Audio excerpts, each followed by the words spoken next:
भारत की मरूफ अदाकारा और मॉडल अरुष रौटेला ने दीपिका पादुकोण, आलिया भट्ट, प्रियंका चोपड़ा और कटरीना कैफ समेत बॉलीवुड की मकबूल अदाकाराओं को पीछे छोड़ दिया। टाइम्स ऑफ इंडिया में शाये रिपोर्ट के मुताबिक अरुष रौटेला अपनी कामयाबियों से आसमान को छू रही हैं। खूबसूरती और अदाकाराना सलाहियतों के सबब थोड़े अरसे में फिल्म इंडस्ट्री में जगह बनाने वाली अदाकारा एक बार फिर सोशल मीडिया पर तवज्जो हासिल कर रही हैं, क्योंकि वो भारत की सबसे ज्यादा मुआवजा लेने वाली अदाकारा बन गई है।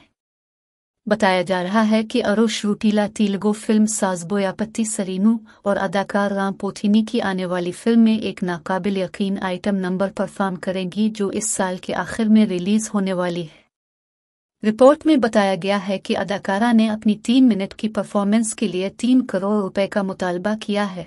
इसका मतलब है कि वो 1 करोड़ रुपए फी मिनट मिलेंगे, जिससे वो मुल्क की सबसे ज्यादा मुआवजा लेने वाली अदाकारा बन जाएंगी।